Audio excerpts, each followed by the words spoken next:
محمد کا اثر ختم نہ ہوگا،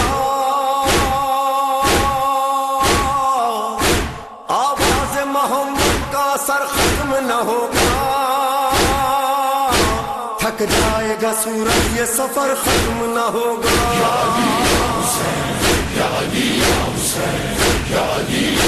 لارے کے رسول کی دونوں ہے زیب و زین، پہلو میں یا علی ہے تو گودی میں یا حسین، لوح و قلم کا علم کا سالک ہے یا علی، جب خدا کا ملک ہے مالک ہے یا حسین، یہ علم کا در صبر کا گھر ختم نہ ہوگا، تھک جائے گا سورج یہ سفر ختم نہ ہوگا، تھک جائے گا سورج یہ سفر ختم نہ ہوگا، یہ سلطنت عشق ہے خود۔ شاہ کے پانی جو پلا دیتے ہیں میرے کو سر نے مجھے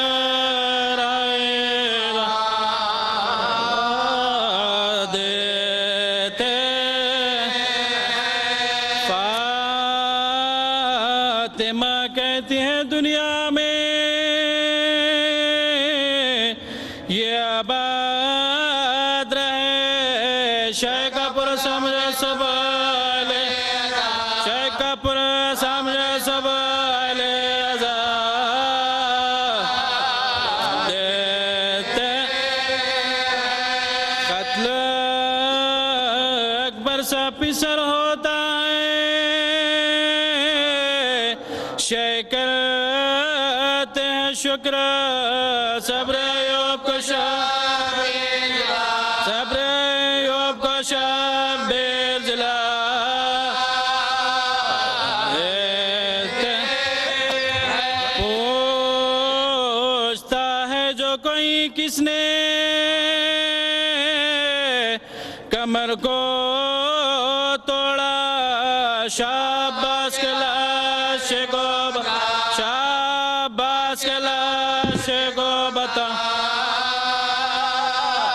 دیتے، ذبح شبیر کو کرتا ہے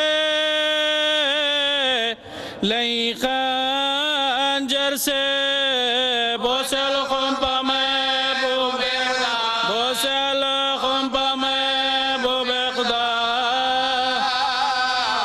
دیتے، کہتی تھی رو کے سکینہ کے ہمیں قید کیا، لوگ زندہ سے ماں کو چھڑا، لوگ زندہ سے ماں کو چھڑا دیتے ہیں، نام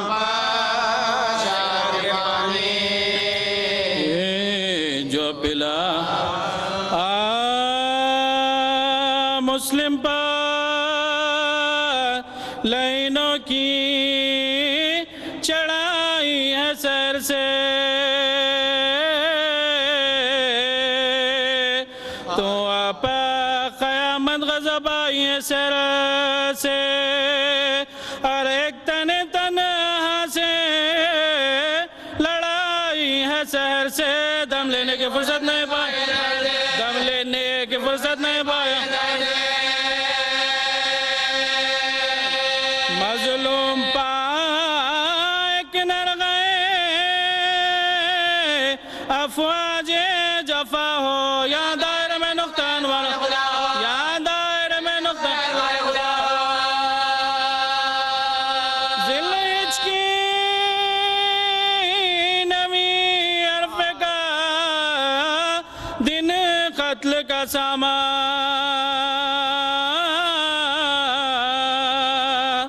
پر عید یہ ہو آپ پا ہوتا ہوں میں قربان، شہزادوں کا اور شاہ کا اللہ نگہباں کرتا ہوں، رقیہ کی سفارش میں کرتا ہوں، رقیہ کی سفارش میں کرسا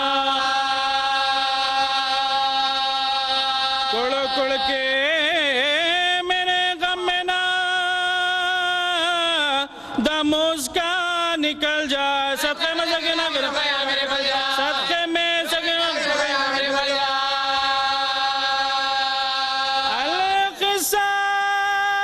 القصاص قومی آدھا کی چڑھائی تو آقا مکہ گر گیا آفت نہیں آئی چلاتی تھی تو آگے دعائی ہے دعائی کیوں کرتے ہیں در کے بدے کیوں لڑنے کو سب آئے ہو یہ کس سے لڑا ہے بیچارہ میرا اس نے بیچارہ میرا یہ سن کے برآمد ہوا وہ نائب شبیر بادل کی طرح چھا گئے سب ظالم و بے پیر ہاتھوں میں تلی برچیاں چلو سے ملے تیر پڑھنے لگے مظلوم پڑھنے لگے مظلوم پڑھنے لگے مظلوم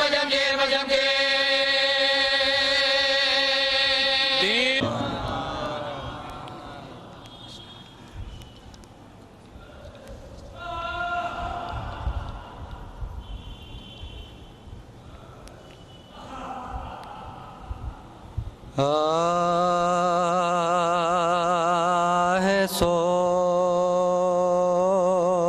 سوز ظالب تکائی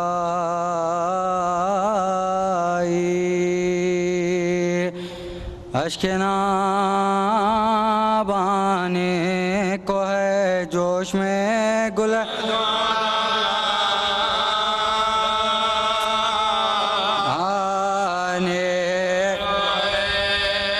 سامنے عادل کے سیاہ سے حجابانے کو ہے دوڑ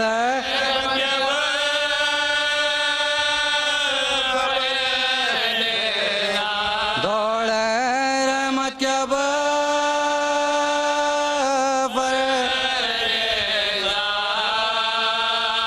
قلب نازک پر غبار آنے نہ پائے زمین تیرے گھر میں وہ تیرے گھر میں مغلام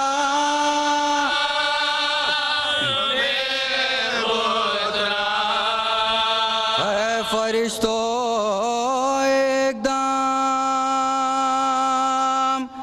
تھم جاؤ پھر کرنا سوال میرا بر تلقی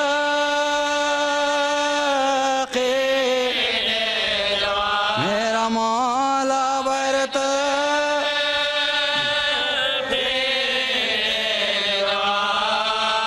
ماتم شبیر میں اٹھتا ہے رو کر کون کون دیکھیے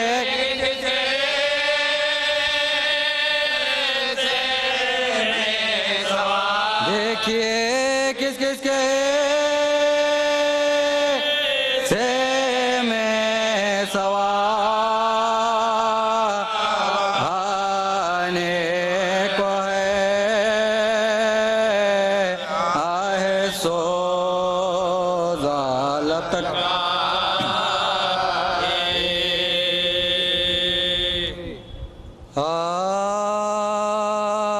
آئے مومنوں حسین سے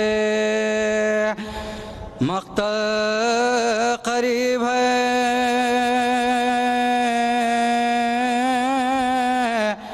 آخر ہے عمر منزل اول قریب ہے شہر مدینہ دور ہے جنگل قریب ہے زہرا کا جان زہرا کا جان جبتا ہے بادل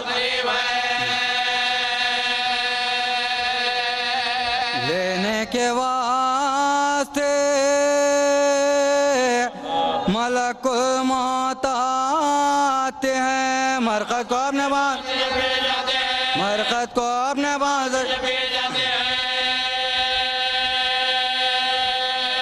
القصہ صبح منزل آخر آیا ہوئی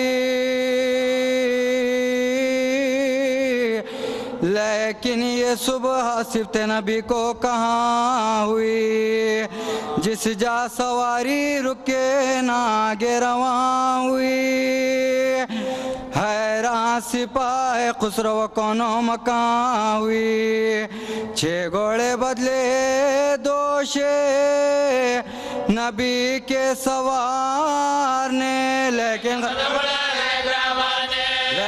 قدم بڑھانا جنبش نام کبوں میں جو پائی حسین نے ایک مشت خاک جھکے اٹھائی حسین نے خود سنگی اور بہن کو سنگائی حسین نے ہم شیر کی دنیا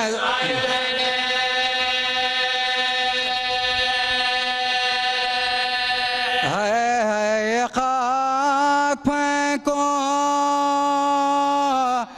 میری جان جاتی ہے بھیا تمہارے کون بھیا تمہارے کون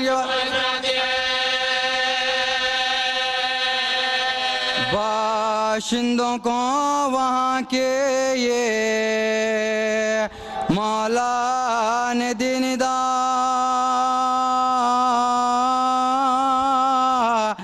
نام زمین کے جتنے ہو لو تم جدا جدا وہ بولے آپ کو مبارک ہر بلا یہ نینوا ہے ماریا ہے اور کربلا معبد ہے خلیل کا گنبد مسیح کا شے بولے اب یہ ہوئے گا مدفن زبید کا عباس کو پکارے نا آگے علم بڑا منزل یہی ہے چھاونی پردیسیوں کی چھا ہم شکل مصطفیٰ کو ندادی بڑے نہ جا بیٹا خناتے گھیرو سراچے یہیں لگا غرے کو تو ہوا ہے ہمارا سفر تمام 10ویں کو ہوگا 10ویں کو ہوگا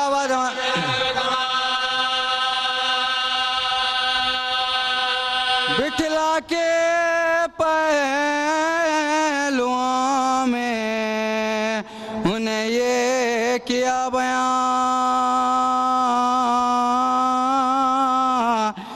اے کربلا یوم تمہارا ہوں میں ماں ظالم مجھے ستاتے ہیں جاتا ہوں میں جہاں بیچو جو یہ زمین تو چندے رہوں یہاں رہنے سے یہاں ہمارے سب آرام پائیں گے خاکے شفا تمہاری دامے کو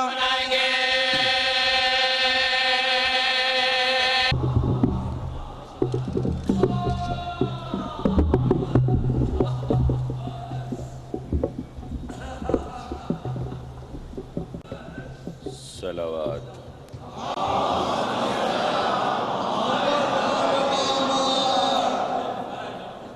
أعوذ بالله السميع العليم من الشيطان اللعين الرجيم بسم الله الرحمن الرحيم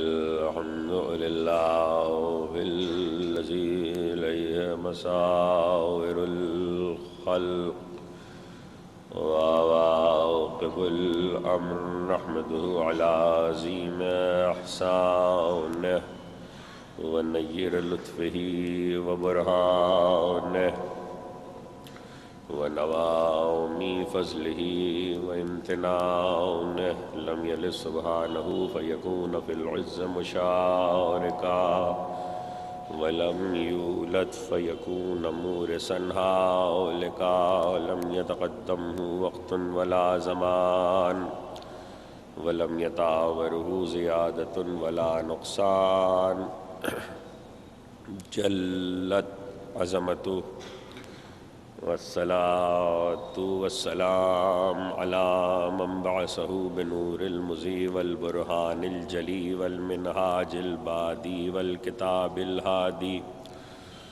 أسرته خير الأسر وإترته خير الإتر أغصانها معتدلا وثمارها متهدلا مولده بمكة وهجرته بطيبة سيدنا ومولانا بالقاسم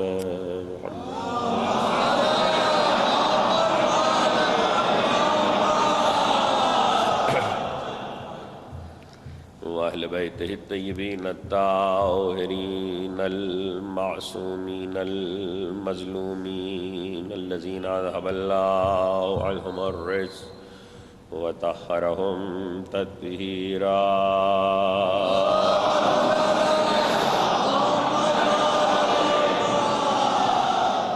سيما بقية الله في الأرضين وحجة الله على العالمين والحق الجديد والعالم الذي علمه لا يبيد والعدل المشتهر والمهدي المنتظر جل الله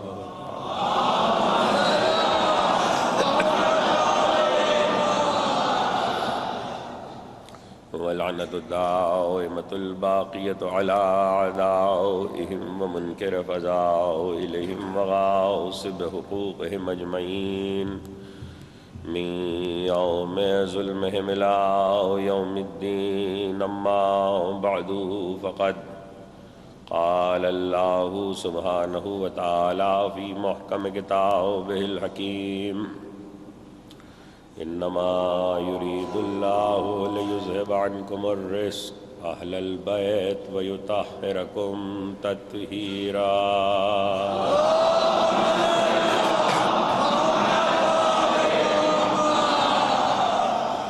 ایک مرتبہ اور سب مل کے صلوات بھیج دیں محمد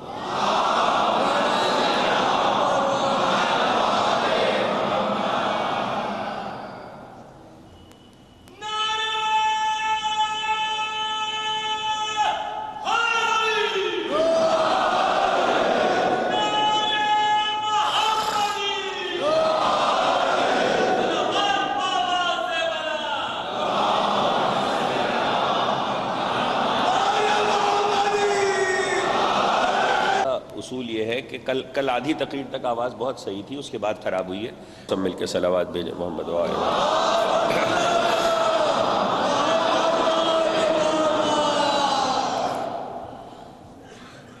عشرہ مجالس کے سلسلے کی دوسری تقریر، تھوڑا سا لاؤڈ رکھیں.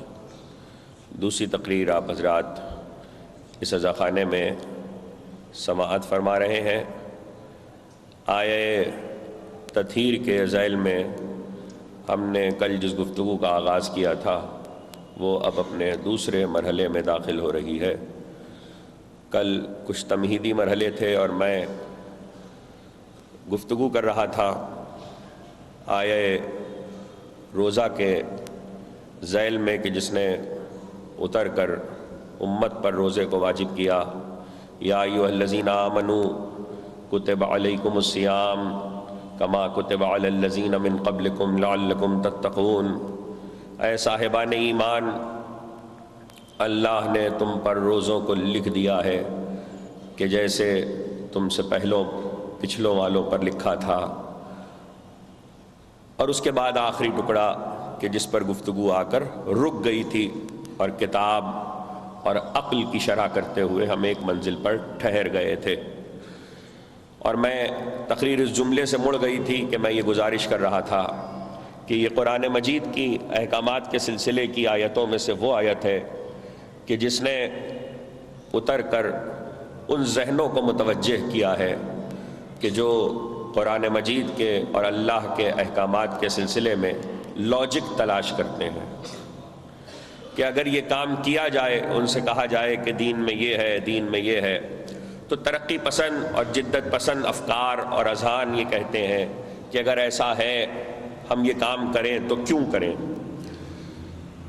یہ بات پہلے ذرا باہر تک تھی، اب اندر بھی آ گئی ہے. اچھا، جو حضرات مجھے مختلف جگہوں پر سنتے رہے ہیں، جن تک میرے ریکارڈ پہنچے ہیں، وہ یہ جانتے ہیں کہ میں کھلے عام یہ بات کہتا ہوں کہ میں باہر والوں کے لیے مجلس کبھی نہیں پڑھتا. تھوڑا وضاحت سے کہہ دوں، میں کبھی مجلس اس لیے نہیں پڑھتا کہ جو باہر ہیں وہ اندر آ جائے. میں مجلس اس لیے پڑھتا ہوں جو اندر ہیں وہ باہر نہ جانے پائیں.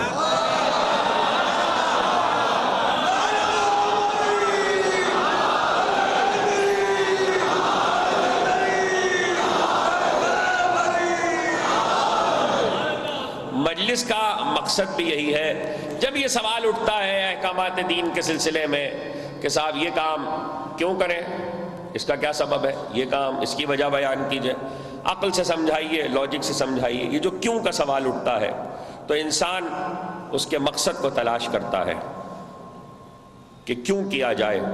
اور ایسی بہت ساری چیزیں ہیں کہ جس کے سلسلے میں اب عقائد میں بھی یہ سوال اٹھنے لگا ہے جو عقیدے سے متعلق ہے کہ یہ کام کیوں کیا جائے، یہ کام کیوں کیا جائے. دیکھیے قرآن مجید، میں آپ سے ایک سوال کرتا ہوں، نماز کیوں پڑھی جائے؟ پوری امت سے ایک سوال کرتا ہوں، نماز کیوں پڑھی جائے؟ ترقی پسند ذہنوں سے سوال کرتا ہوں، جدت پسند افکار سے پوچھتا ہوں، نماز کیوں پڑھی جائے؟ نماز پڑھنے کا سبب کیا ہے؟ ہو سکتا ہے کہ بہت زیادہ معلومات اور جدید ذہن رکھنے والے اور جدید افکار کی باتیں کرنے والے یہ کہیں کہ نماز اس لیے پڑھنی چاہیے کہ نماز میں سجدہ ہے، رکوع ہے، یہ اٹھک بیٹھک، یہ حرکت، رکوع میں آنا، سجدے میں جانا، یہ انسان کے اعضاء کو قوی رکھتی ہے، دماغ کو سجدہ اچھا رکھتا ہے، صحت کو معتدل رکھتا ہے. دیکھیے یہ سب کچھ جو آپ بتا رہے ہیں یہ فیض نماز ہے، مقصد نماز نہیں ہے.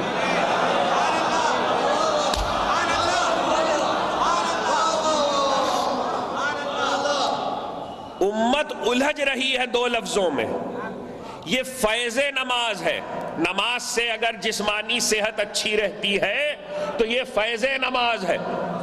آپ جسمانی صحت کی بات کر رہے ہیں، یہاں کے فائدے کی بات کر رہے ہیں، میں وہاں کے فائدے کی بات کر رہا ہوں. اگر آپ مجھ سے یہ کہیں گے نماز اس لیے پڑھی جائے کہ نماز کے صلے میں ثواب ملتا ہے، نماز کے صلے میں جنت ملتی ہے، نماز کے صلے میں انسان بخشا جاتا ہے، تب بھی میں آپ سے کہوں گا یہ فیض نماز ہے، مقصد نماز نہیں ہے. یہ فیض نماز ہے، مقصد نماز نہیں ہے. اب یہ نماز کی بات مثال میں کہہ رہا ہوں، اس کو پھیلا لیجئے تو بات بالکل واضح ہو جائے گی. احکامات شریعت کی ساری قسمیں جتنا کچھ پایا جاتا ہے، جو واجبات ہیں، فرائض ہیں، ان کے لیے یہ سوال کہ کیوں کیے جائیں، لوگ ان کے فیض کو مقصد سمجھ رہے ہیں. فیض الگ ہے، مقصد الگ ہے. فیض نے آپ کو فائدہ پہنچایا ہے، انہیں واجب نہیں کیا. نماز اپنے فیض کی وجہ سے واجب نہیں ہوئی، نماز اپنے مقصد کی وجہ سے واجب ہوئی ہے. اب مجھ سے پوچھئے مقصد نماز کیا ہے؟ مقصد نماز ہے اطاعت الہی، حکم خدا کی اطاعت. نماز کا ایک ٹکے کا فیض بھی اگر تمہیں نہ ملے تو اس لیے پڑھو کہ خدا نے واجب کی ہے. اطاعت مولا میں پڑھ بڑھی جا رہی ہے، اس کا مطلب یہ ہے مقصد اطاعت مولا میں ڈھونڈا جاتا ہے، فیض میں نہیں۔ نماز کی بات سمجھ میں آ گئی؟ امت کو الجھائیں مت لوگ، مقصد عزاداری اور ہے، فیض عزاداری اور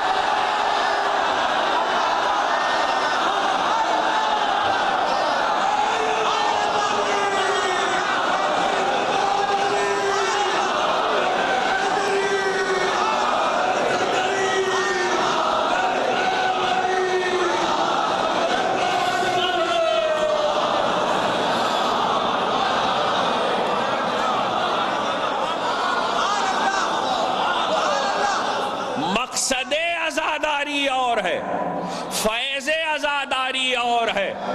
کبھی بھی فیض مقصد نہیں ہوتا۔ الجھن لوگوں کو یہیں پر ہے کہ جنہوں نے فیض کو مقصد بنا دیا ہے۔ جس طریقے سے عزاداری، جس طریقے سے نماز کا مقصد اطاعت مولا ہے، اطاعت مولا ہے۔ دیکھیے بات آگے کہنے کی تھی، بات آ گئی تو کہہ دوں، یہ میں جان بوجھ کے لفظ مولا استعمال کر رہا ہوں، لفظ اللہ نہیں۔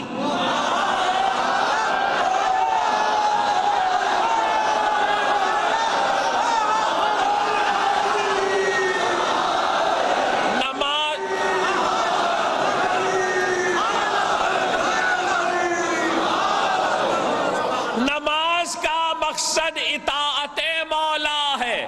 نماز، روزہ، حج، زکوٰۃ، خون، جہاد، امر بالمعروف، نہی عن المنکر، معاملات، واجبات، فرائض سب ادا کرو اطاعت مولا میں۔ شاید آپ مجھ سے پوچھیں کہ آپ نے اللہ کے لیے لفظ مولا کیوں استعمال کیا؟ وجہ یہ ہے کہ میں غدیر میں بیٹھا ہوا ہوں۔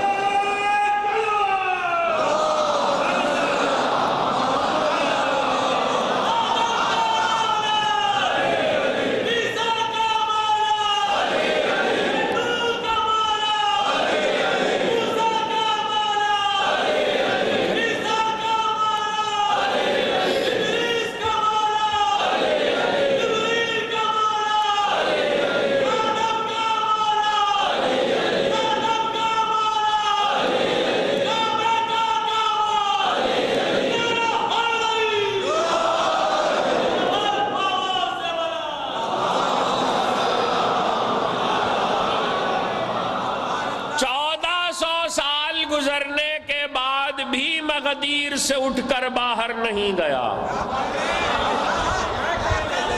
میں ابھی تک غدیر میں بیٹھا ہوا ہوں، اور رسول نے کہا تھا، میں کیا کروں اگر حدیث غدیر آدھی سنائی جائے؟ آدھی سنائی جاتی ہے، پوری سنا رہا ہوں۔ رسول نے کہا تھا، اللہ مولانا وانا مولاکم فمن کنت مولاہ فہذا۔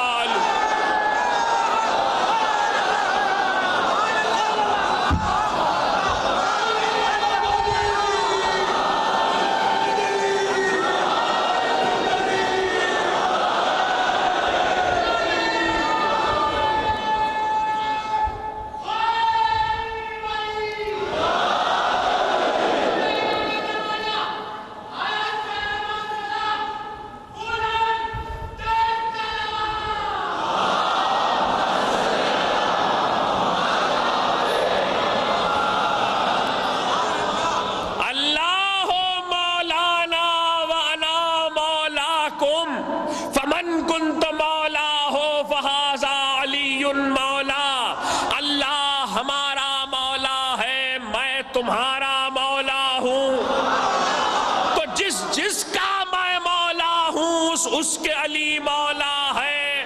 اب اس پر بحث کرنے کی ضرورت نہیں، بہت زمانے ہو گئے باتیں کرتے کہ حدیث غدیر کہاں ہے، کن کتابوں میں ہے؟ ابقات الانوار جیسی کتاب موجود ہے کہ جس میں سارے حوالے موجود ہیں۔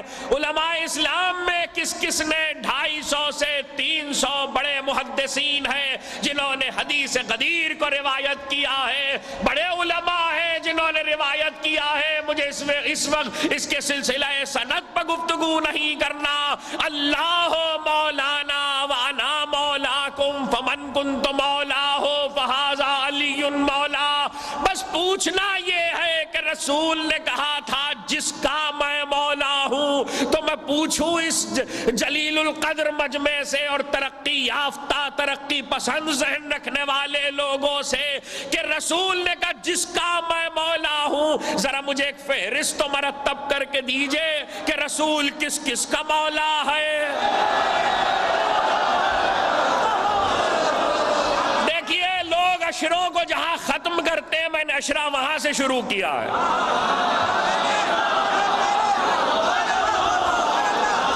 غدیر پہ آ کے تو اشرے ختم ہو جاتے ہیں، میں تو غدیر سے شروع کر رہا ہوں۔ بات چھڑ گئی، دو جملے سن لیجئے۔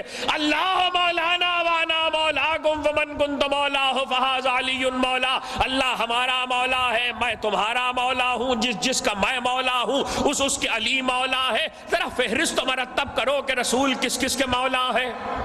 کہنے لگے کمال صاحب کس الجھن میں ڈال دیا، ہم کہاں فہرست مرتب کرتے پھریں گے، کتنوں کے نام لکھیں گے کہ رسول کس کس کا مولا ہے۔ میں نے کمپیوٹرائز دور ہے، جدید ٹیکنالوجی ہے، فہرستیں مرتب کرنا کوئی مشکل ہے۔ اچھا تم نام نہیں لکھ سکتے، طبقے ہی لکھ دو، اصناف و انواع ہی لکھ دو، نوعیں ہی لکھ دو، رسول کس کس کا مولا ہے۔ کہنے لگے اچھا آپ کہتے ہیں تو لکھے دیتے ہیں، ملائکہ کا مولا ہے، حوروں کا مولا ہے، غلمان کا مولا ہے، وحش طیور کا مولا ہے، انبیاء کا مولا ہے۔ ایک بزرگ بہت پڑھے لکھے بیٹھے تھے، کہنے لگے کمال صاحب کس الجھن میں آپ نے سب کو ڈال دیا اور یہ پڑھ گئے، اس پر بحث کرنے کی ضرورت کیا ہے، ذرا حدیث پہ غور کیجئے۔ میں نے کہا وہ کیا؟ کہنے لگے اللہ مولانا وانا مولاکم، اللہ ہمارا مولا ہے، میں تمہارا مولا ہوں۔ اس کا مطلب یہ ہے کہ اللہ کے سوا رسول سب کا مولا ہے۔ کچھ کہنے جا رہا ہوں، حدیث غدیر تو بہت سنی ہوگی، اللہ کے سوا رسول سب کا مولا ہے۔ کہاں تک فہرست بنائیے گا؟ ایک اللہ ہے جو اطاعت رسول میں نہیں آتا، اس لیے کہ رسول اطاعت الہی میں آتا ہے۔ اللہ رسول کا بھی مولا ہے، اللہ کے سوا باقی سب کا رسول مولا ہے۔ اور رسول کہہ رہا، اسی لیے رسول نے حدیث کو من کنتوں سے نہیں شروع کیا، اللہ مولانا سے شروع کیا، یہ بتانے کے لیے کہ میں اللہ کے سوا سب کا مولا ہوں۔ تو جب اللہ کے سوا رسول سب کا مولا ہے اور پھر کہے جس کا میں مولا، تو اب اس کا صاف توجہ، اس کا صاف مطلب یہ ہے جو علی کی ولایت سے انکار کر رہا ہے وہ خود کو خدا کا شریک بنا رہا ہے۔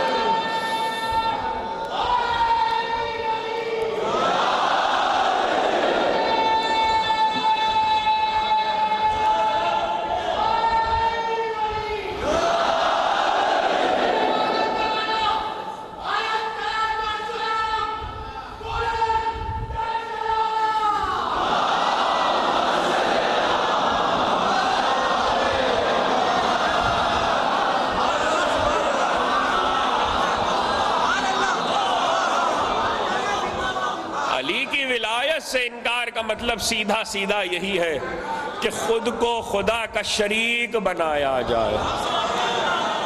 اچھا تو پھر مشرک کسے کہتے ہیں؟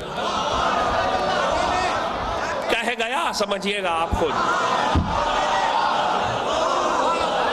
جو خدا کی ذات ذات میں خود کو شریک کرے، اس لیے کہ رسول کہہ رہا من کنتو مولا۔ اس کیلیبر کی قرآن مجید میں عام طور پر خیال یہ ہے کہ ایک آیت ہے، اس لب و لہجے کی ایک آیت ہے، دو آیتیں ہیں۔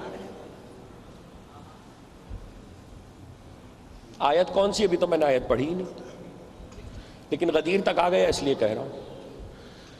رسول رکے، رسول نے اعلان کیا، آیت کون سی آئی تھی جس پہ رکے؟ آیہ بلغ، یا ایھا الرسول بلغ ما انزل الیک من ربک وان لم تفعل فما بلغت رسالتہ واللہ یعصمک من الناس۔ پہنچا دو۔ اب ترجمہ تو کم از کم جو اپنے آپ کو علی والا کہتا ہے اس بچے کے ذہن میں بھی ترجمہ تو محفوظ ہوگا کہ اس آیہ بلغ کا ترجمہ کیا ہے۔ اس کیلیبر کی دو آیتیں۔ وَإِذْ أَخَذَ اللَّهُ مِيثَاقَ النَّبِيِّينَ لَمَا آتَيْتُكُم مِّن كِتَابٍ وَحِكْمَةٍ ثُمَّ جَاءَكُمْ رَسُولٌ مُّصَدِّقٌ لِّمَا مَعَكُمْ لَتُؤْمِنُنَّ بِهِ وَلَتَنصُرُنَّهُ۔ اب یہ اس وقت کی بات ہے کہ جب ابھی ابتدائے آفرینش ہے۔ تقریر جہاں رکیے واپس جاؤ، جہاں ابتدائے آفرینش ہے اور آغاز کی گفتگو ہے اور عہد لیا جا رہا ہے۔ جب اللہ نے بیان کب ہو رہا ہے؟ جب قرآن آ رہا ہے۔ اور عہد کب لیا جا رہا ہے؟ ابتدا میں۔ اس وقت کی بات خدا بیان کر رہا ہے جب اللہ نے انبیاء سے عہد لیا۔ اب گفتگو نبیوں کی ہے، امتوں کی نہیں۔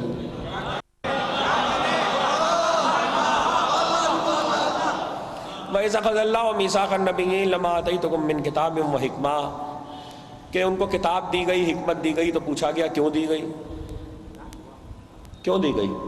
کتاب دی گئی تو کسی سبب سے دی گئی، حکمت دی گئی تو کسی سبب سے دی گئی، اور اس وقت ان سے عہد لیا گیا اور پھر ان سے کہا گیا ثم جاءکم رسول مصدق لما معکم، دیکھو تمہارے پاس پھر ایک رسول آئے گا،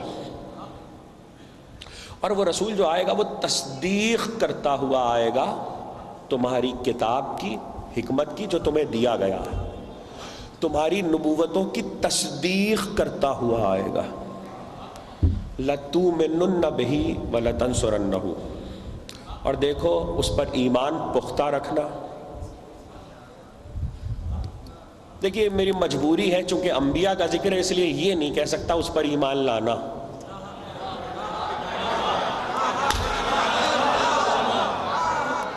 قرآن فہمی ایک بہت بڑا معاملہ ہے، اور اس میں قرآن کی آیتوں کو لوگ محفوظ کریں کہ قرآن فہمی میں کن نزاکتوں کا خیال رکھنا پڑتا ہے۔ ایمان کو پختہ رکھنا، وَلَتَنصُرَنَّهُ، اور دیکھو اس کی نصرت کرتے رہنا، اس کی نصرت کرنا۔ اقررتم، کیا تم نے اقرار کیا؟ اقرار کرتے ہو؟ وَأَخَذْتُمْ عَلَىٰ ذَلِكُمْ إِصْرِي، اور اپنے اس اقرار پر پختہ رہو گے؟ قالوا اقررنا، انبیاء نے کہا ہم نے اقرار کیا، ہم نے اقرار کیا۔ جب انبیاء نے کہا کہ ہم نے اقرار کیا تو قدرت نے آواز دی فشہدوا، تو بس گواہی دیتے رہنا، گواہی دیتے رہنا۔ انی معکم من الشاہدین، میں بھی تمہارے ساتھ گواہی دینے والوں ہوں۔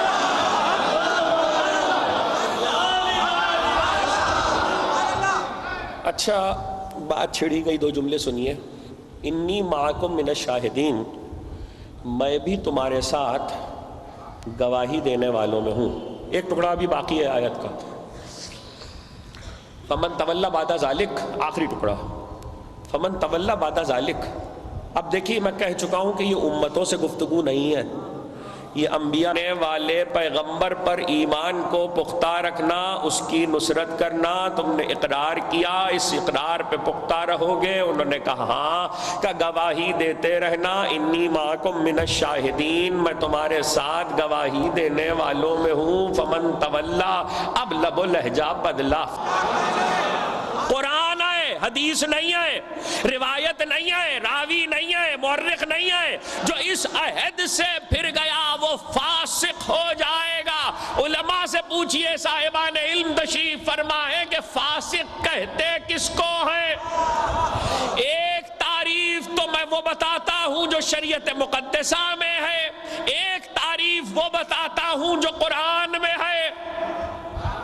دونوں سن لیجئے۔ قرآن یہ کہتا ہے کہ جب آدم کو سجدے کا حکم ہوا ملائکہ کو، اور ابلیس، توجہ، ابلیس نے سجدے سے انکار کیا، تو قرآن نے قیامت تک کے لیے اپنے دامن میں اسٹیٹمنٹ کو رکھا، فَفَسَقَ عَنْ أَمْرِ رَبِّهِ، ابلیس نے اپنے پروردگار کے حکم سے، امر سے فسق کیا، ابلیس فاسق ہو گیا۔ اس کا مطلب یہ ہے قرآن کی زبان میں امر الہی سے جو انکار کرے اسے فاسق کہتے ہیں۔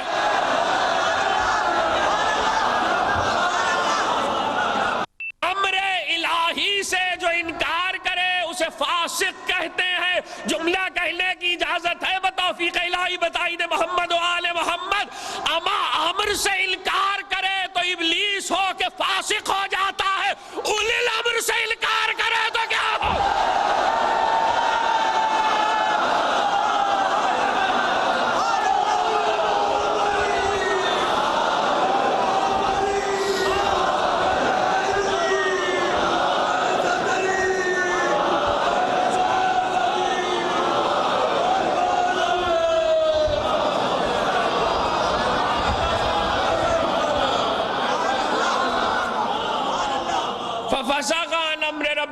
یہ تو قرآن مجید میں اسٹیٹمنٹ تھا، اور شریعت مقدسہ میں بھی فاسق کی تعریف سن لیجئے۔ ایک شخص گناہ کرتا ہے، گھر میں کرتا ہے، اس کے گناہ کو دیکھنے والا کوئی نہیں ہے، شراب پی رہا ہے، گھر میں پی رہا ہے، بند کمرے میں پی رہا ہے، گنہگار ہے، مذنب ہے، فاسق نہیں ہے۔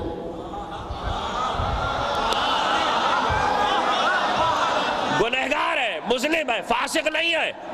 فاسق کون ہے؟ فاسق وہ ہے کہ وہی گھر میں پینے والا، کمرے میں شراب، بند کمرے میں شراب پینے والا، اگر شارع عام پر 4 گواہ پیدا کر کے شراب پیے تو یہ فاسق ہے، اس لیے کہ 4 دیکھنے والے ہیں۔ معلوم یہ ہوا کہ ایک گناہ بند کمرے میں ہو تو مذنب ہے، گنہگار ہے، اور وہی گناہ کرنے والا اگر گناہ سر عام کر رہا ہے، گواہ پیدا کر کے۔ اسی لیے اسلام کا حکم ہے اپنی نیکیوں پر گواہ پیدا کرو، اپنے گناہوں پر نہیں۔ اپنی نیکیوں پہ گواہ پیدا کرو، اپنے گناہوں پہ نہیں۔ نیکیوں پہ گواہ پیدا کرنے کا کیا مقصد ہے؟ گواہ میدان حشر میں گواہی دیں گے۔ ہم نے انہیں نیکی کرتے دیکھا تھا۔ نماز جماعت کا مقصد لوگوں کو معلوم ہے کیا ہے؟ نماز جماعت کا مقصد کیا ہے؟ نماز واجب ہے، نماز جماعت واجب نہیں ہے۔ نماز واجب ہے، جماعت واجب نہیں ہے۔ جماعت مستحب ہے، واجب نہیں ہے، لیکن نماز جماعت کا مقصد یہ ہے کہ مسجد میں پڑھو گے تو 4 گواہی تو دیں گے۔ ہم نے ان کو پڑھتے دیکھا تھا، اور اگر میں یہ کہوں کہ صاحب دل میں ہم نے پڑھ لی، ہمیں کسی کی گواہی کی ضرورت نہیں، ہم نے تو دل میں پڑھ لی، اما دل میں نماز نہیں ہوتی، دل میں غم حسین کیسے ہو جائے؟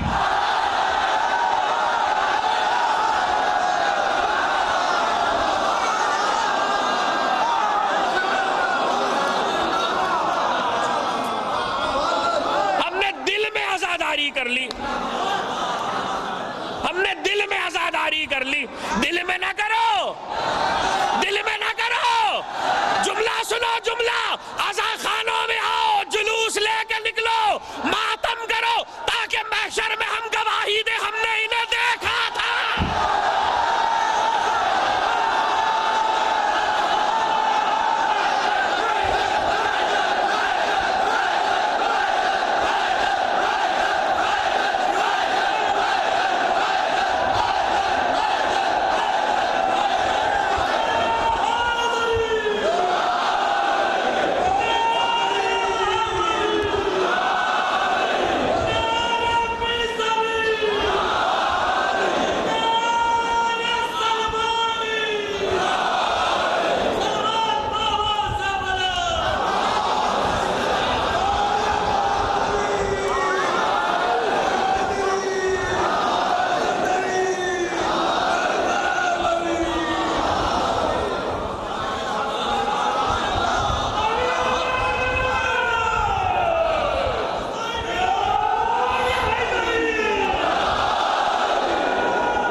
کرو، عزاداری کرو، کچھ گواہی دینے والے بھی تو ہو.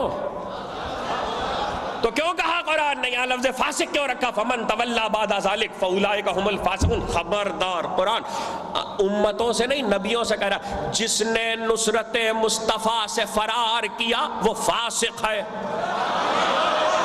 قرآن کہہ رہا ہے، قرآن جس نے نصرت مصطفیٰ سے فرار کیا وہ اہل زبان میں گفتگو کر رہا ہوں، جملہ کہہ رہا ہوں بتوفیق الہی بتائی دے محمد و آل محمد.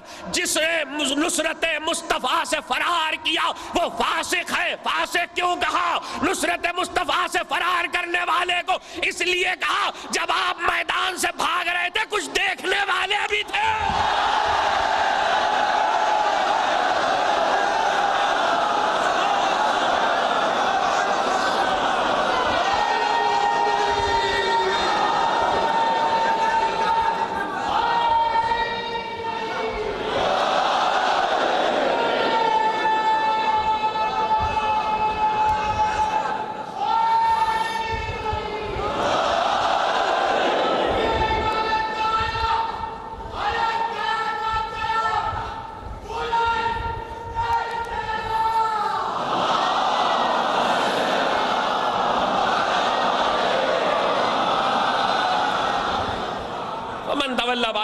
لب و لہجہ وہی ہے، فمن تولی بعد ذلک فاولئک هم الفاسقون. اس سے پہلے کیا کہا؟ فشہدوا انی معکم من الشاہدین. گواہی دیتے رہنا، میں بھی تمہارے ساتھ گواہی دینے والوں میں ہوں. میں بھی دیکھیے اس وقت امت سے کسی سے پوچھئے، امت میں کسی بھی 73 فرقوں میں کسی سے بھی پوچھ لیجئے رسول کی سنتیں کیا ہیں، محبوب الہی کی سنت کیا ہے. ایک فہرست مرتب ہو جائے گی، کتابوں پہ کتابیں لکھی جائیں گی. خدا کی قسم رسول کی سنت سب کو یاد ہے. آؤ قرآن اللہ کی سنت بتا رہا ہے. لن تجد لسنت اللہ تبدیلا. اللہ کی سنتیں بدلا نہیں کرتی، اللہ کے طریقے بدلا نہیں کرتے. 4 ہی مقام ملیں گے اس کیلیبر کے، 5ویں کوئی آیت پورے قرآن میں نہیں ہے. 4 ہی موقع ہیں. انی معکم من الشاہدین، میں تمہارے ساتھ گواہی دینے والوں میں ہوں. اما اس کے ساتھ کوئی ہو جائے تو شرک ہو جاتا ہے.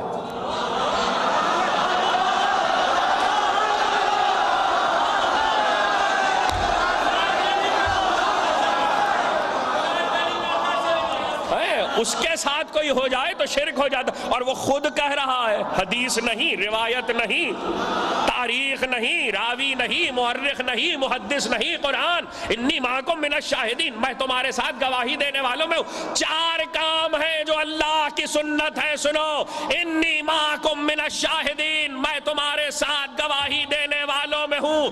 فانتظروا انی معکم من المنتظرین، انتظار کرو، میں تمہارے ساتھ انتظار کرنے.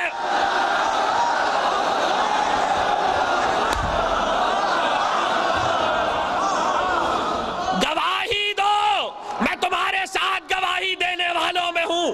انتظار کرو، میں تمہارے ساتھ انتظار کرنے والوں میں ہوں. ان اللہ و ملائکتہ یصلون علی النبی، میں بھی درود بھیجتا ہوں، تم بھی درود بھیجو. آخری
انتظار کرو، گواہی دو، درود بھیجو، لعنت کرو، یہ 4 اللہ کی سنتیں ہیں۔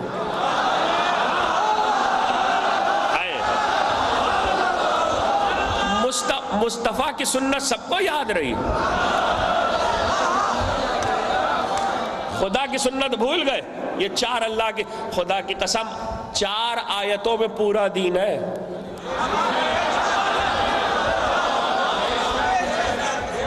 4 آیتوں میں پورا دین ہے، گواہی توحید و رسالت و ولایت کی، انتظار 12ویں کا، درود اہل بیت پر، لعنت ان کے دشمنوں پر۔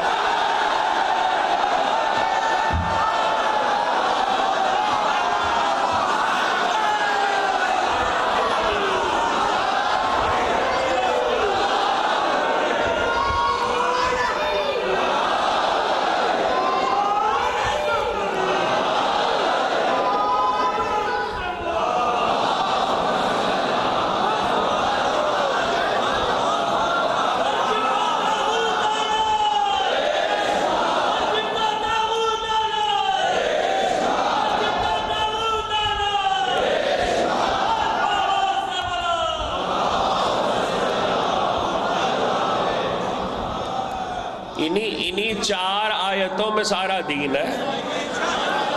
میں تمہارے ساتھ گواہی دینے والوں میں ہوں، میں تمہارے ساتھ گواہی دینے والوں میں ہوں۔ کس سے کہہ رہا ہے؟ نبیوں سے کہہ رہا ہوں۔ دیکھو، نصرت مصطفیٰ سے فرار نہ کرنا، نصرت مصطفیٰ کرتے رہنا۔ اچھا، اب ایک سوال میں آپ سے پوچھ لوں، یہ بتائیے کہ وعدہ کس سے لیا؟ نبیوں سے۔ کس کے لیے لیا؟ کس کے لیے لیا؟ مصطفیٰ کے لیے، محبوب کے لیے۔ اس کا مطلب یہ 1,23,999 انبیاء سے عہد لے رہا ہے، ایک کے لیے لے رہا ہے۔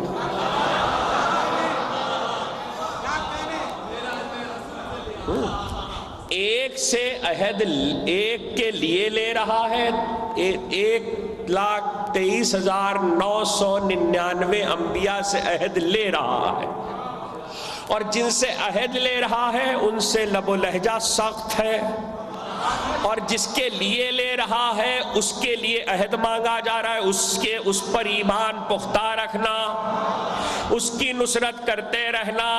اس کا مطلب یہ ہے کہ سب نبی ہیں مگر 1,23,999 اور ہیں، یہ ایک اور ہے، یہ ایک اور ہے۔ جملہ کہنے کی اجازت ہے، نبیوں میں تو کوئی مصطفیٰ جیسا ہے نہیں، یہ بدو نبی جیسے کیسے ہو جائے؟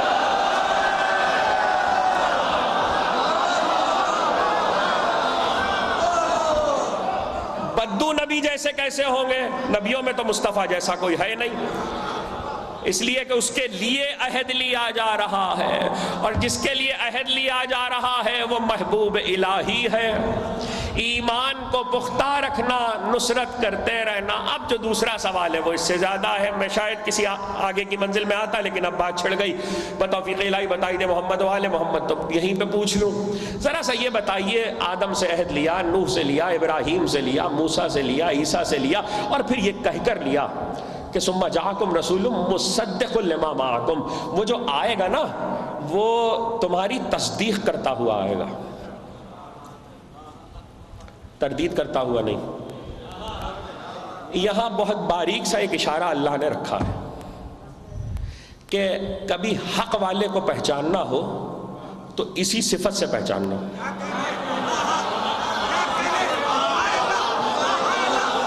حق کا تسلسل ہمیشہ اس علامت سے پہچانا جائے گا کہ جو اگلا آئے گا وہ پچھلے کی تصدیق کرے گا۔ جہاں اگلا پچھلے کی تصدیق کرے وہ حق ہے، جہاں تردید کرے وہ باطل ہے۔ یہ حق و باطل کی علامت خدا نے مقرر کی ہے۔ اور دیکھو، نصرت کرنا، ایمان پختہ رکھنا. ایمان تو خیر غیبت میں بھی ہو سکتا ہے، نصرت کے لیے عملی صورت ہے، نصرت قلب کی صورت نہیں ہے، عملی صورت ہے. اور نصرت عملی طور پر کرنے کے لیے یہ لازم ہے کہ یہ افراد، یہ نبی، یہ انبیاء موجود ہوں مصطفیٰ کے عہد میں. مگر ہوا یہ کہ جب مصطفیٰ آئے تو یہ سارے نبی جا چکے تھے، سارے انبیاء اب دنیا سے پردہ کر گئے، مصطفیٰ موجود ہے. اور جب انبیاء تھے ایک ایک کر کے تو اس وقت مصطفیٰ ظاہر بظاہر میں نہیں تھے. تو اب دو میں سے ایک بات تو ماننا پڑے گی، یا تو یہ مانیے کہ انبیاء نے نصرت مصطفیٰ نہیں کی. اگر یہ مانیں گے تو نبوت باطل ہو جائے گی، ایسا ہو نہیں سکتا، اس لیے کہ عہد اللہ نے لیا ہے، وہ نبی ہے. اس کا مطلب ہے نصرت مصطفیٰ تو کی ہے تو پھر اس کے معنی سمجھنے پڑیں گے کہ کیا کہہ رہا ہے قرآن، کیسے کی ہے. تو لا محالہ ایک ہی صورت رہ جاتی ہے، دوسری کوئی صورت نہیں ہے. جو میں بتا رہا ہوں دوسری کوئی صورت نہیں ہے، صرف ایک صورت ہے. اور وہ کیا ہے؟ ذرا سا نبوت کے سلسلے کو دیکھیے. جن سے عہد لیا ان میں پہلے آدم ہے، پھر نوح ہے، ابراہیم ہے، موسیٰ ہے، عیسیٰ ہے، یہ سب انبیاء ہیں. اب سوال یہ کہ جب نصرت مصطفیٰ کا عہد لیا تھا تو اب آدم تو دنیا سے جا رہے ہیں، عہد کا کیا ہو؟ ابھی تو مصطفیٰ آئے نہیں. تو چونکہ مصطفیٰ ابھی آئے نہیں، اس لیے آدم نے اپنے وصی کو وہ عہد منتقل کیا. وہ عہد اپنے وصی کو منتقل کیا اور منتقل کر کے اپنے وصی شیش سے یہ عہد لیا کہ تم زمانہ پاؤ تو تم نصرت کرنا، اور اگر تمہارے جانے سے پہلے نہ آئے اور وہ بعد میں آئے تو تم اپنے وصی کو دے کے جانا. اب جب تک عہد چلتا رہے گا وصی ہوتا رہے گا، وصی کی ضرورت باقی رہے گی. مجھے نہیں پتا آپ کا ذہن کہاں جا رہا ہے. ہر نبی نے اپنے بعد کے وصی سے عہد لیا کہ نصرت مصطفیٰ کرنا، اور جب مصطفیٰ آئے ان کے زمانے کو پاؤ تو نصرت مصطفیٰ کرنا. مگر مسئلہ یہ ہوا کہ ہر نبی اور وصی پردہ کر گیا. تو نبوت کے تاریخی اعتبار سے 4 سلسلے ہیں جہاں پر آ کر نسلاً نبوت کا سلسلہ رکتا ہے نسلاً، نبوتاً نہیں، نسلاً، اولاد کی وجہ سے. اور وہ 4 سلسلے ہیں، وہ سن لیجئے. ایک سلسلہ آ کر رکتا ہے ادریس پر، دوسرا رکتا ہے خضر پر، تیسرا رکتا ہے الیاس پر، چوتھا رکتا ہے عیسیٰ پر. اور یہ چاروں نبی ابھی زندہ ہیں. خضر بھی زندہ، ادریس بھی زندہ، الیاس بھی زندہ، عیسیٰ بھی زندہ. جب مہدی آئے گا یہ چاروں نصرت کرنے آئیں گے. یہ نصرت مصطفیٰ ہیں جو نصرت مصطفیٰ کریں گے. اچھا اگر نکتہ تھا خطابت کی رو میں کہا تھا اور فکر میں سمجھ میں نہیں آ رہا، خضر نہیں سمجھ میں آ رہے، الیاس نہیں سمجھ میں آ رہے، ادریس نہیں سمجھ میں آ رہے، تو کم از کم عیسیٰ پہ تو کوئی اختلاف نہیں ہے. عیسیٰ زندہ ہے، عیسیٰ زندہ ہے اور آئیں گے. اللہ نے حیات رکھا ہوا ہے اور آئیں گے اور نصرت مہدی کریں گے. اب آپ کہیں گے نصرت، تفصیل اس وقت نہیں عرض کروں گا، نصرت مہدی کریں گے، اس کی کیا دلیل ہے؟ دلیل تو نماز ہے. جملہ کہوں، دلیل تو نماز ہے. اگر مہدی عیسیٰ کے پیچھے نماز پڑھے تو مہدی عیسیٰ کی نصرت کریں گے، اور اگر عیسیٰ مہدی کے پیچھے نماز پڑھے تو عیسیٰ مہدی کی نصرت کریں گے، ورنہ مہدی عیسیٰ کی نصرت کریں گے. عالم اسلام میں کوئی عالم ایسا نہیں ہے، کوئی عالم ایسا نہیں ہے کسی مسلک کا. اب 2 کتابوں کا حوالہ میں دے دوں اس وقت. ایک تو پاکستان سے چھپی ہے، ہمارے ملک سے، لاہور سے، مولانا مفتی ظفر اقبال صاحب کی، میرے مسلک سے تعلق نہیں ہے. کتاب کا نام ہے اسلام میں مہدی کا تصور. میں نے کہیں اور بھی اس کا حوالہ دیا ہے. دوسری کتاب سعودی عرب سے میں خود لے کر آیا تھا اور اسکندریہ سے اور ریاض سے ایک وقت چھپی ہے، اور اس کتاب کا نام ہے المہدی. 700 صفحے کی کتاب ہے جو حضرت کی حیات پر چھپی ہے. اور جس وقت وہ کتاب میں نے مدینے سے خریدی اس وقت ہندوستان کے بہت بڑے عالم ڈاکٹر قلب صادق صاحب وہ بھی وہیں موجود تھے، اور ان کو اطلاع ملی کہ کتاب یہاں پر چھپی ہے، اور ان کو ٹیکسی ڈرائیور نے بتایا تھا کہ کتاب چھپی ہے، اور ہم کو اب پتہ چلا کہ مہدی بھی کچھ ہے، اسلام میں مہدی بھی کوئی ہے۔ اس کتاب کو پڑھ کر معلوم ہوا ڈاکٹر احمد اسماعیل مقدم کی کتاب ہے، 700 صفحے بھی، اور اس کا پہلا چیپٹر ہے، پہلے چیپٹر کی ہیڈنگ سنا رہا ہوں، مہدی سچائی ہے افسانہ نہیں۔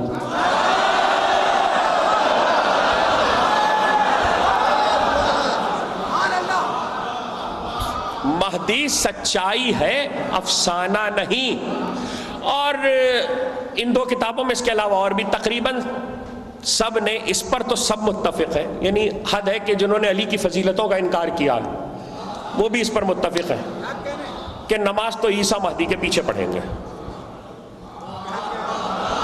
نماز تو عیسیٰ مہدی کے پیچھے پڑھیں گے۔ اب آج کی حد تک یہ پھر ذکر ہوگا اس کا کسی منزل پر، لیکن آج کی حد تک نماز تو عیسیٰ مہدی کے پیچھے پڑھیں گے، یعنی مہدی پڑھائیں، اور ہوگا یہ کہ جب بیت المقدس میں پہنچیں گے اور جماعت قائم ہوگی اور اس وقت اذان ہو چکی ہوگی اور اقامت ہو رہی ہوگی، اور ایسے میں حضرت عیسیٰ آئیں گے، اور جب عیسیٰ آئیں گے تو عیسیٰ کو دیکھ کر کہیں گے فرزند مریم نماز پڑھائیے،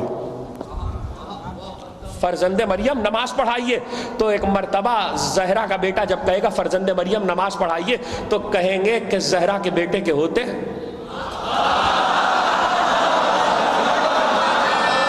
زہرا کے بیٹے کے ہوتے مریم کا بیٹا نماز نہیں پڑھا سکتا، زہرا کے بیٹے کے ہوتے۔ میں بہت ہو رہا ہوں اس منزل سے جو میں نے تمہیداً کل شروع کی تھی اور آج جس کے دوسرے مرحلے سے گزر رہا ہوں، زہرا کے بیٹے کے ہوتے کا بیٹا نماز نہیں پڑھا سکتا۔ جملہ کہنے کی اجازت ہے 11 منزلوں کے بعد زہرا کے بیٹے کے ہوتے اولو العزم پیغمبر صاحب شریعت صاحب کتاب نبی نماز نہیں پڑھا سکتا، زہرا کے شوہر کے ہوتے عرب کے بدو کیسے نماز؟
گفتگو کس سے تھی؟ نبیوں سے۔ تقریر کہاں سے مڑی تھی؟ کہ 2 ہی آیتیں ہیں اس کیلیبر کی جہاں اس لب و لہجے سے گفتگو کی، یا مصطفیٰ کے لیے عہد لیتے ہوئے نبیوں سے،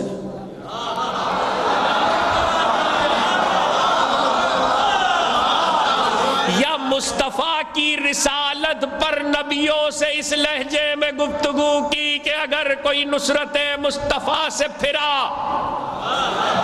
تو فاسق ہو جائے گا، یا پھر علی کی ولایت پر محبوب سے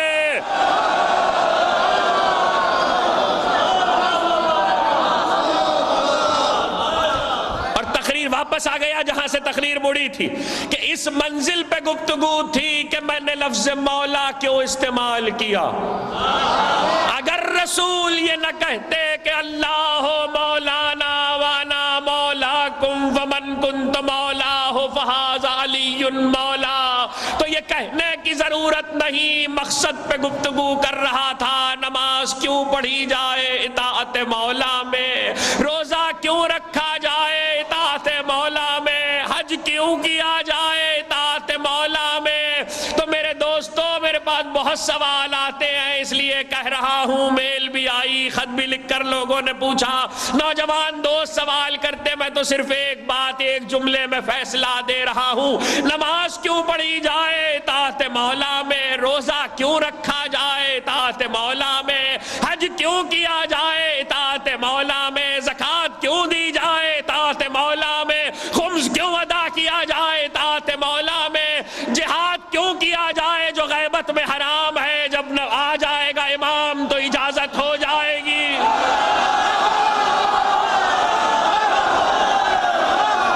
غیبت میں جائز نہیں ہے، معطل ہے، اس لیے کہ جب تک ذوالفقار نہ کھچے اس وقت تک کسی کو تلوار کھینچنے کی اجازت نہیں ہے، اور صاحب ذوالفقار ابھی غیب میں ہے، وہ جب آئے گا تو کھینچے گا۔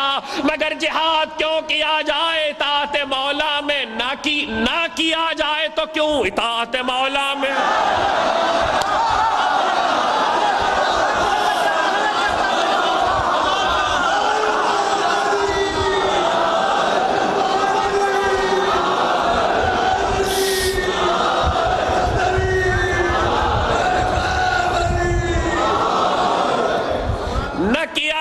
تو کیوں اطاعت مولا میں؟ تو ہر کام اطاعت مولا میں ہے۔ تو بھائی جو کچھ بھی دین میں ہو رہا ہے اطاعت مولا میں ہے، آپ لاجک تلاش نہیں کر سکتے، حکم ہے، بس اس لیے بجا لاؤ۔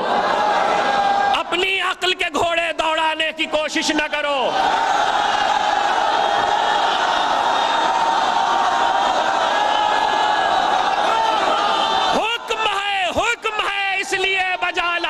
نماز اس لیے پڑھو کہ حکم ہے، روزہ اس لیے رکھو کہ حکم ہے، حج اس لیے کرو کہ حکم ہے، تو میرے بھائی ماتم اس لیے کرو کہ حکم ہے۔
ابھی میرے بزرگوار خدا انہیں سلامت رکھے، وہ کہتے لبیک یا حسین۔ یہ کیوں کہہ رہے تھے؟ یہ کیوں کہہ رہے تھے لبیک یا حسین؟ لبیک تو حاجی کہتا ہے۔ لبیک تو جب حج کرنے جاتے ہیں حاجی، خدا کے لیے جب احرام باندھتے ہیں خدا کے گھر کے طواف کے لیے، تو حاجی کہتا ہے۔ دو ہی مقام ہے جہاں لبیک کہے جاتے ہیں، یا خدا کے لیے حاجی کہتا ہے یا حسین کے لیے زائر کہتا ہے۔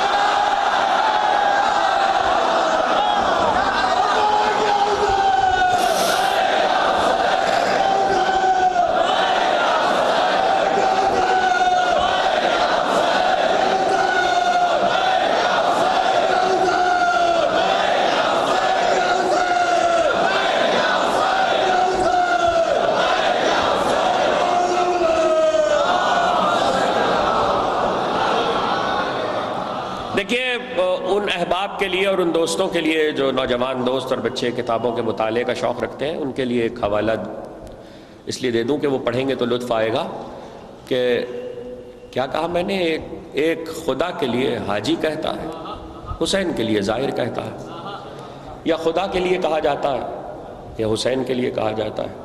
اب آپ سمجھیے گا، میں تو صرف روایت سنا کے گزر رہا ہوں۔ ابھی 10 رمضان جب آئے گی تو بی بی کا ذکر ہوگا، جناب خدیجۃ الکبریٰ کا، 8 ذی الحجہ کو جب حسین، ابھی فضائل پڑھ رہا ہوں، جب حسین مکے سے چلے تو جیسے مدینے سے رخصت ہوئے تھے اپنے بزرگوں کی قبروں سے، ویسے مکے سے بھی، مکے میں جناب خدیجہ کی قبر ہجون میں ہے، جنت المعلیٰ کے قبرستان میں، تو قبر خدیجہ پر امام حسین نے کچھ 3 شعر پڑھے، الہی، جس کا پہلا مصرع الہی و سیدی و ربی، مناقب شہر عاشوب کی روایت ہے کہ جس وقت ابا عبداللہ نے یہ شعر، دیکھیے اب میں اس پہ کوئی نہ تبصرہ کروں گا نہ کچھ، آپ کی سمجھ پہ جملہ سنا رہا ہوں۔ ایک مرتبہ بتوفیق الہی بتائی دے محمد و آل محمد، حسین ابن علی نے کہا الہی و سیدی و ربی۔ ابن عباس کہتے ہیں کہ جیسے ہی حسین ابن علی نے یہ کہا الہی و سیدی و ربی، کہتے ہیں جتنے لوگ قبر خدیجہ کے گرد موجود تھے سب نے صاف سنا، آواز آئی لبیک عبدی،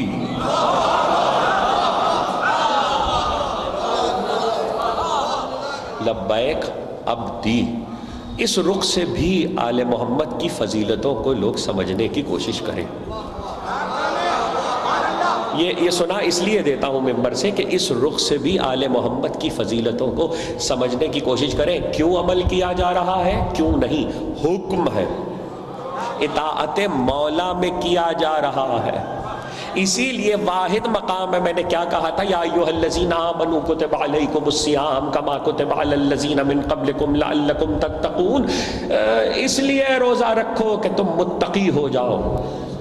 اب یہ وہ مقام ہے کہ جہاں پر روزے کا ایک فیض قرآن بتا رہا ہے، اور وہ ہے تقویٰ۔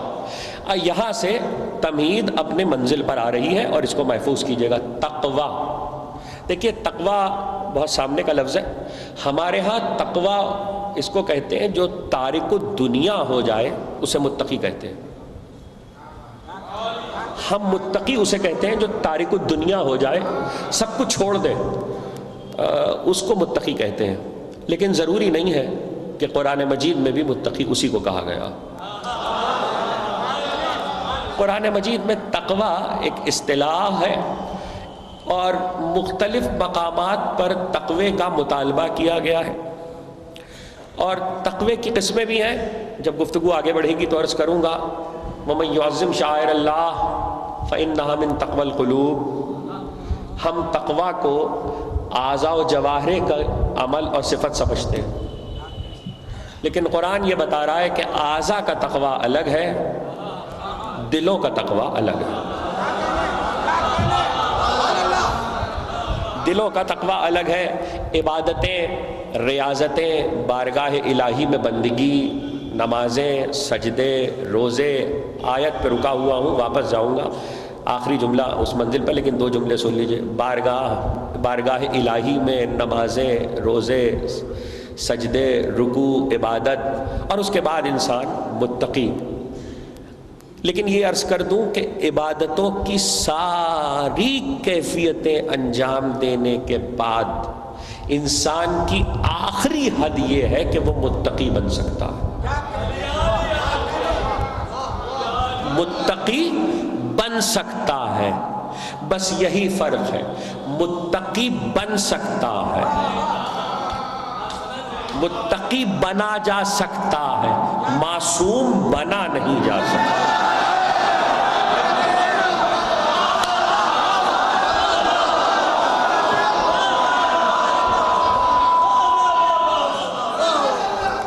دیکھیں ٹیکنیکل گفتگو ذرا سی دقیق ضرور ہوتی ہے، لیکن یہ میں چاہوں گا کہ لوگ اسے محفوظ کریں، یہ بہت کام کی باتیں ہیں۔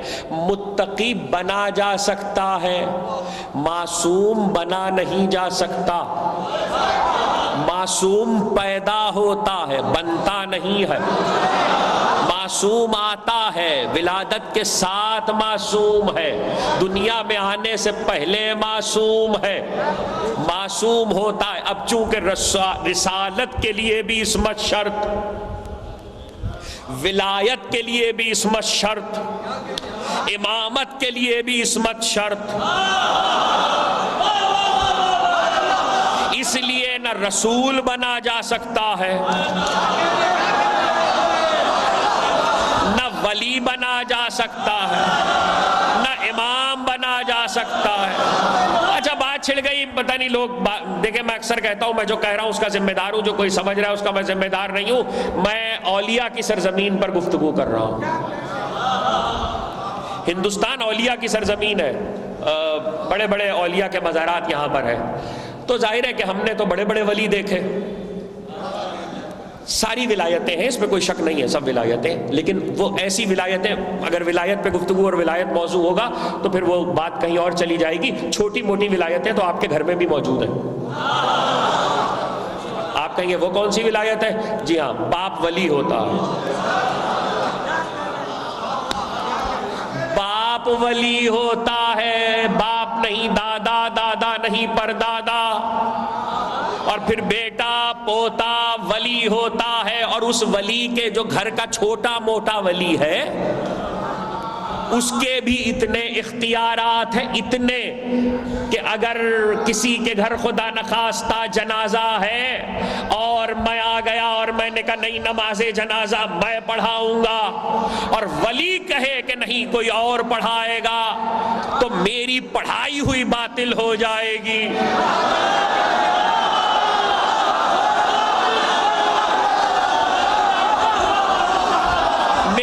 پڑھائی ہوئی باطل ہو جائے گی، اس لیے کہ میں ولی کی اجازت کے بغیر پڑھا رہا ہوں.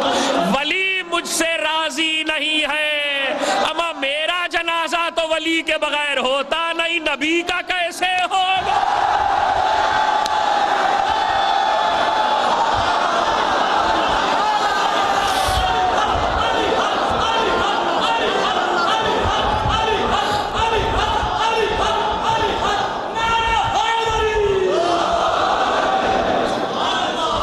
چھوٹی موٹی ولایتیں تو گھر میں بھی موجود ہیں، اس کی شرح کی ضرورت نہیں ہے. فقہ کے اس مسئلے کو ذرا پھیلا لیجئے تو ساری ولایتیں سمجھ میں آ جائیں گی. جنازے کے لیے ولی چاہیے، کفن کے لیے چاہیے، دفن کے لیے چاہیے، میراث کے لیے چاہیے، بہت سے معاملات میں ولی کی ضرورت ہے. مگر میں ان اولیاء پہ گفتگو نہیں کر رہا ہوں. اور میں نے کہا نا کہ اولیاء کی سرزمین ہے ہندوستان، تو ذہن میں تو یہی آتا ہے کہ ولی تو کائنات میں بہت سے ہیں، دنیا میں بہت سے ہیں، سر روئے زمین پر ہاں ہیں. مگر خواجہ نظام الدین اولیاء کا ایک جملہ یاد رکھیے گا. ان سے کسی نے پوچھا تھا کہ آپ بھی ولی ہیں اور علی بھی ولی ہیں. خواجہ نظام الدین اولیاء سے کسی نے پوچھا تھا آپ بھی ولی ہیں، علی بھی ولی ہیں، تو آپ کی ولایت میں اور علی کی ولایت میں کیا فرق ہے؟ تو معلوم ہے انہوں نے کیا کہا؟ انہوں نے کہا اچھا یہ بتاؤ تم کون سی ریاست میں رہتے ہو؟ اس نے اپنی ریاست کا نام بتا دیا. کہنے لگا تمہارا راجہ کون ہے؟ کہنے لگا فلاں راجہ ہے. کہا اچھا تو تم کیا کھاتے ہو؟ کہا گندم. کہا تمہارا راجہ کیا کھاتا ہے؟ کہا گندم.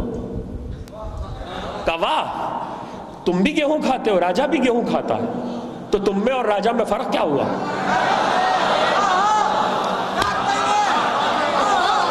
تم میں اور راجہ میں فرق کیا ہوا؟ تو کہنے لگے نہیں خواجہ نظام الدین اولیاء آپ سمجھے نہیں، دیکھیں میں بھی گیہوں کھاتا ہوں، راجہ بھی گیہوں کھاتا ہے، مگر مجھ میں اس میں بہت فرق ہے. کہا کیا فرق ہے؟ کہا وہ کھاتا ہے اپنی ملکیت کی، میں کھاتا ہوں اس کے آگے ہاتھ پھیلا کر.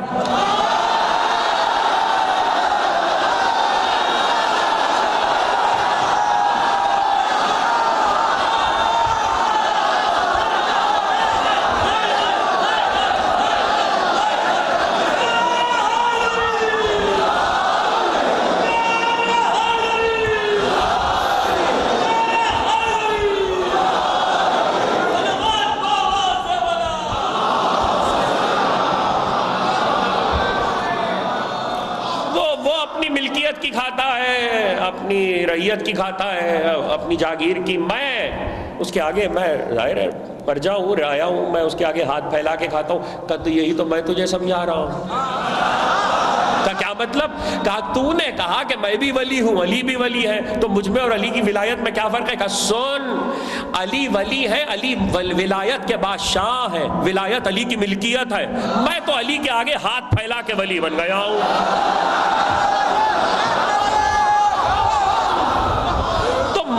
میں ان ولایتوں پہ گفتگو نہیں کر رہا ہوں جو بھیک میں ملی ہے. میں اس ارے اب اس سے اچھا جملہ اہل زبان میں کیا کہوں؟ میں ان ولایتوں پہ گفتگو نہیں کر رہا جو بھیک میں ملتی ہے، میں اس ولایت پہ گفتگو کر رہا ہوں جو بھیک دیتی ہے.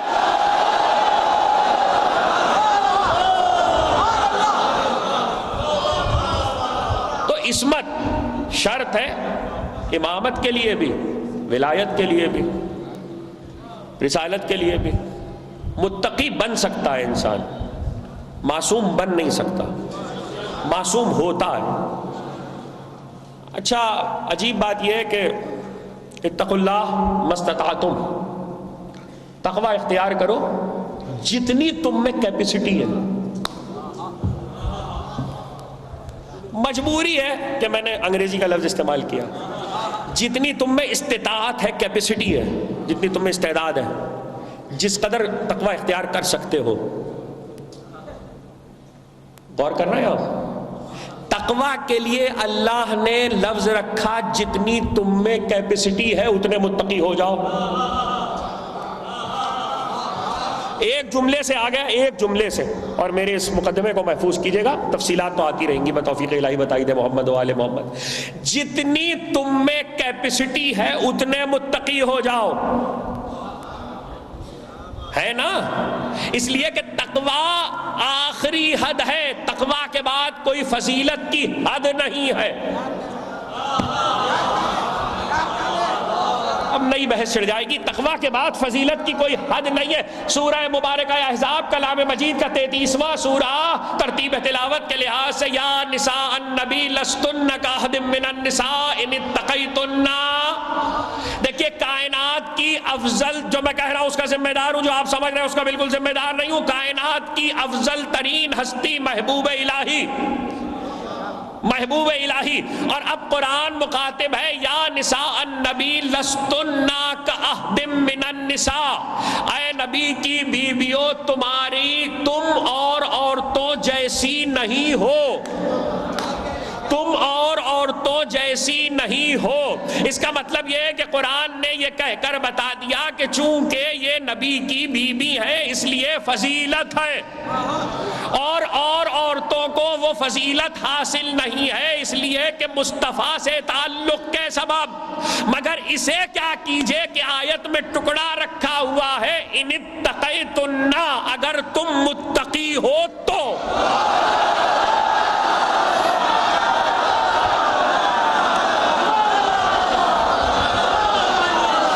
دیکھیے میری بات کو سمجھ گا، ان اتقیتن، اگر تم متقی ہو تو۔ اس کا مطلب یہ ہے کائنات میں فضیلتیں جب اپنی معراج پر جا رہی ہیں تو فضیلتوں کی آخری حد تقوی، اور تقوی کے لیے قرآن نے کہا مستطعتم، جتنی تم میں کیپیسٹی ہے اتنے متقی ہو جاؤ۔ کہا نا، بس یہی سمجھانا چاہتا ہوں، متقیوں سے کہا کہ جتنی تم میں کیپیسٹی ہے اتنے متقی ہو جاؤ، مگر یہاں نہیں کہا کہ جتنی ان میں کیپیسٹی ہے اتنا ہم نے انہیں پاک رکھا۔ نہیں نہیں، اللہ کا ارادہ ہے جیسے پاک رکھنے کا حق ہے۔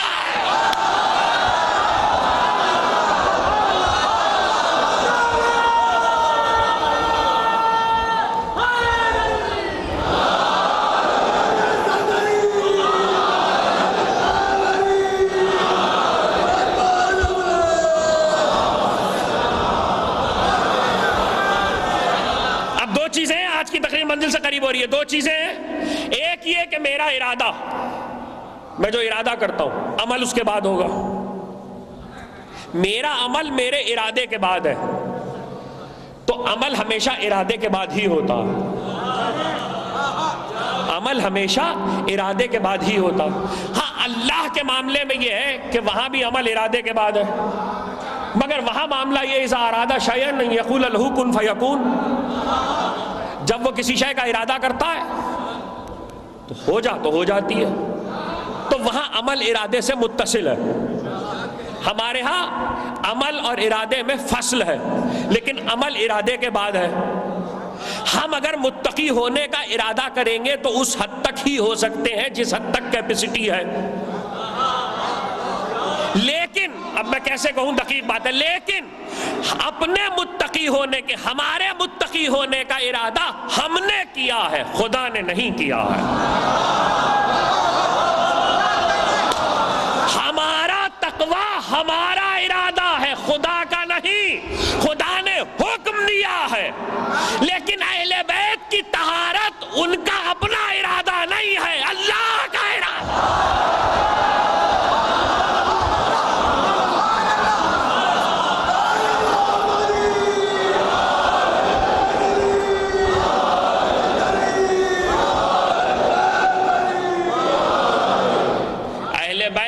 طہارت تطہیر اللہ کا ارادہ ہے، اہل بیت کا نہیں۔ اور ظاہر ہے کہ ہمارے ارادے اور اللہ کے ارادے میں جو فرق ہے وہی ہمارے تقویٰ میں اور ان کی تطہیر میں ہے۔ بس یہ بات پہنچ گئی تو آج کا یہ جملہ، اور میں آگے بڑھ گیا، زمینی فضیلتوں کی آخری حد تقویٰ ہے۔ یہ پہلا ٹکڑا سنے تو اگلا جملہ کہوں، زمینی فضیلتوں کی آخری حد تقویٰ ہے، آسمانی فضیلتوں کی پہلی حد عصمت ہے۔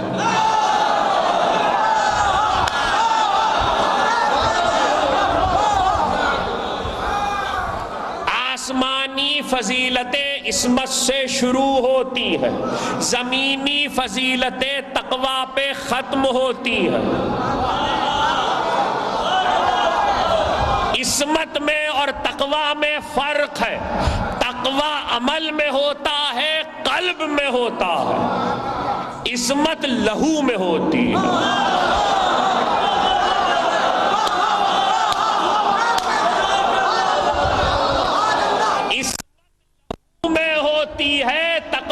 عمل میں ہوتا ہے، قلب میں ہوتا ہے، عصمت لہو میں ہوتی ہے، لہو لہو پاک ہوتا ہے، لہو عصمت لہو کی ہے، جن رگوں سے گزرے گا، تقریر اس منزل پہ رکے گی کل مسلسل بتوفیق الہی بتائی دے محمد و آل محمد، جن رگوں سے گزرے گا، جہاں جہاں سے گزرے گا وہ معصوم ہوگا، اس لیے کہ لہو معصوم ہے۔ لہو کی قسموں پہ پھر گفتگو کریں گے، آج لہو کی بھی قسمیں ہوتی ہیں، لہو کی بھی قسمیں ہوتی ہیں، معصوم لہو، میری رگوں میں میرا لہو ہے نہیں، میری رگوں میں میرے باپ کا لہو ہے، میری رگوں میں میرے باپ کا لہو ہے۔ ماہ رمضان ہے، دلیل دے رہا ہوں،